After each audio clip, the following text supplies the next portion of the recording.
Yeah. What we know about the Tufts University PhD student detained by federal agents. As the sun began to set Tuesday over Somerville, Massachusetts, Turkish national Rumeysa Ozturk was on her way to meet friends at an Iftar dinner where they would break their Ramadan fast. But she would never make it to the gathering, according to her attorney. Instead, the 30-year-old was arrested and physically restrained by immigration officers near her apartment, close to the Tufts University Somerville campus, where she was a PhD student. Lawyer Mahsa Khanbabai told CNN. 6 plainclothes officers surrounded Ozturk as she walked alone. Neighborhood surveillance video appears to show. The officers did not show their badges until she was restrained, the video shows. Now she is being held at an immigration and customs enforcement facility in Louisiana, according to the Department of Homeland Security. While no charges have been filed against Ozturk, her attorney told CNN Ozturk's visa status has been terminated, according to a statement released by Thursday by Tufts president Sunil Kumar. A federal judge in Boston issued an order late Friday to stop Ozturk from being deported. Judge Denise Casper wrote in the order that Ozturk shall not be removed from the United States until further order from this court. Casper's order directs immigration authorities to stop the deportation proceedings against Ozturk until she can determine whether the Boston court has jurisdiction to decide if Ozturk was lawfully detained. Ozturk is one of several foreign nationals affiliated with prestigious American universities to be arrested for purported activities related to terrorist organizations amid the Trump administration's immigration crackdown. They include Mohammed Khalil, a prominent Palestinian activist, taken into custody this month outside his Columbia University apartment. In her order, Casper cited Columbia graduate and Palestinian activist Mohammed Khalil's case, specifically referencing a New York judge's decision to not allow Khalil to be deported until the court settles whether it has jurisdiction over his case. Khalil and Ozturk's cases share some striking similarities. Both were arrested near their homes without notice. Both were transferred across state lines and jurisdictions, and both have been transferred to Louisiana. Ozturk engaged in activities in support of Hamas, a Department of Homeland Security spokesperson said Wednesday in a statement, without specifically specifying what his alleged activities were. So basically, she wrote a paper that basically was negative towards Israel killing 50,000, mostly men, mostly women and children in Gaza. So now she's not for America. We need to get her out of our country because free speech does not pertain to people with visas. You know what I mean? It barely pertains to us in this country anymore. If you really want to talk about it. But the thing is, they rounded her up because she talked bad about another foreign nation. The one we just talked about earlier, folks. She didn't say anything bad about America. She talked about Israel, and they arrested her for it in America. Now, one thing is, she's not from here. You know what I'm saying? So she should just be keeping her mouth shut and keeping a low profile. I said what I said. I don't believe that at all. You're here on a visa. You don't have the same rights as the rest of us, and they're showing you that. This is America for some of us. This has never been a thing right here. This has never been a thing at all. It is now. I told you this is the new norm.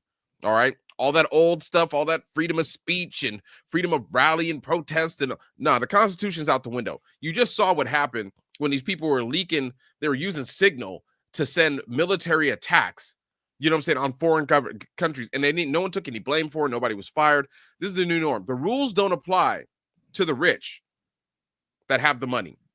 Absolutely. The rules only apply to us peasants and everybody else. You know what I'm saying? And so until we realize that and we actually revolt as a people, this is the new norm. They're going to, especially people, if you have a visa and you're here supposed to go to school, they can take that from you. They don't have to give you a reason. There's no oversight anymore. There's nobody to come back. I mean, they're about to shut the courts down from even messing with anything that they do. We're not even 60 days, my peoples. We're not even 60 days. It's all bad. How much can you take? I mean, I'm looking at it now. People are resisting. You're resisting. Keep resisting. How much can you resist before they finally break us? Yeah, what's going to have to happen before you realize, damn, it's over? I mean, at the end of the day, you know, it's really we're at a point right now. If we saw the video, like it just looked like these people were just, they didn't have. If it was me, I'd have been nervous. I'd be like, what's going on? I think somebody's trying to rob me or someone's trying to kidnap me. The way they walked up on her, they just plain clothes, hoodies on. You know what I mean? Like just a bunch of, this is what they're doing now. It's like they put that picture out, that little meme picture of the of an actual woman who got arrested. I guess she had sold drugs before in the country, gotten kicked out. Okay, yeah. But the fact of the matter is they put it on their page, but the person who's arresting her is like your average white guy looking with the little hunter hat on. Look, this is what the images that they want to portray of this country. These people here are the ones on the White House on the official White House Twitter page. Yeah, I mean, so this is what they want to portray, that the white guys will come and get whoever in this country of color and kick them out. This is what they're portraying to the world. This is what they want us to see. This is the imagery that they're trying to play out. And so this is Marco Rubio goes on to talk about the girl like, hey, we don't care. I mean, if you were to you said it best. You were like, basically, you know, if he said basically, if a person speaks negative, if they would have told us they were going to speak negative about Israel before they got here, then we'd have never let them in. But if you do it while you're here, we don't care. We're coming to kick you out. You know, if they speak negative about Israel, like what is this a common theme here where they keep on trying to defend this foreign country, just this one. They don't want to defend Greenland. They don't want to defend our Euro allies. They don't want to defend you can even talk bad about Ukraine. You can talk all you want. You can be pro-Russian all you want. But this one country, for some reason, if you say something bad about it, they'll destroy your whole life here in America. Yeah, and I mean, no, that's not like they didn't act like when the whole protests were going on in colleges. Make them show their faces. Tell them they can't wear masks. You know what I mean? Why is the fact that make them show their faces, tell them they can't wear masks, and then trying to get rid of diversity, trying to get rid of you know, basically any laws that state that you cannot discriminate against anyone for what they do here. That's just, it all goes along these same lines. There's 38 states in America that signed promissory notes saying they would never talk bad about Israel.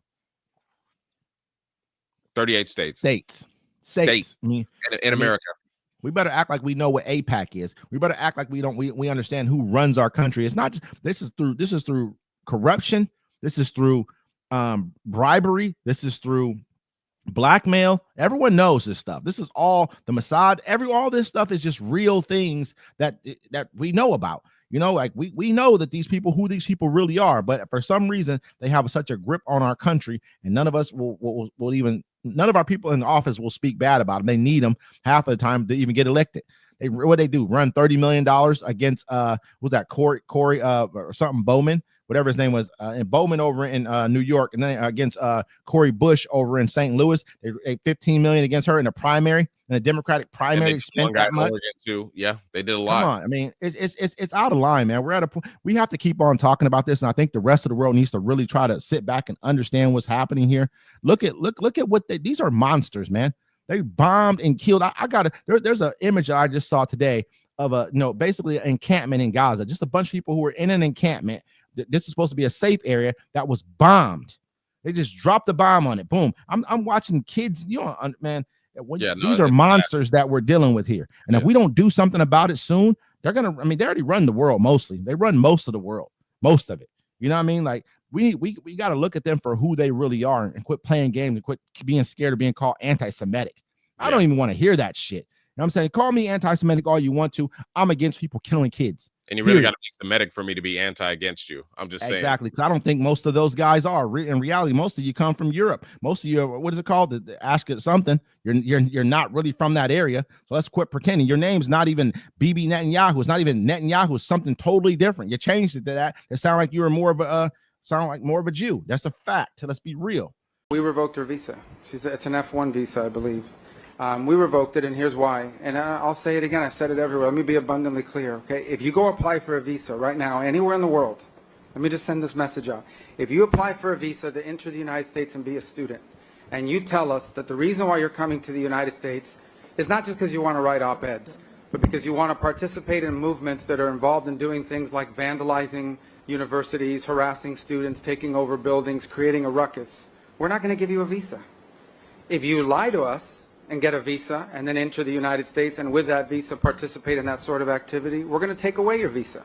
And once you've lost your visa, you're no longer legally in the United States, and we have a right, like every country in the world has a right, to remove you from our country.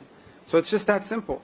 I think it's crazy. I think it's stupid for any country in the world to welcome people into their country that are going to go to your universities as visitors. They're visitors. And say, I'm going to your universities to start a riot. I'm going to your universities to take over a library and harass people. I don't care what movement you're involved in. Why would any country in the world allow people to come and disrupt? Now, we gave you a visa to come and study and get a degree, not to become a social activist that tears up our university campuses. And if we've given you a visa and then you decide to do that, we're going to take it away. I encourage every country to do that, by the way, because I think it's crazy to invite students into your country that are coming onto your campus and destabilizing it. We're just not going to have it. So we'll revoke your visa, and once your visa is revoked, you're illegally in the country and you have to leave. Every country in the world has a right to decide who comes in as a visitor and who doesn't. If you invite me into your home because you say, I want to come to your house for dinner, and I go to your house and I start putting mud on your couch and spray painting your kitchen, I bet you're going to kick me out. Well, we're going to do the same thing if you come into the United States as a visitor and create a ruckus for us. We don't want it. We don't want it in our country. Go back and do it in your country. But you're not going to do it in our country.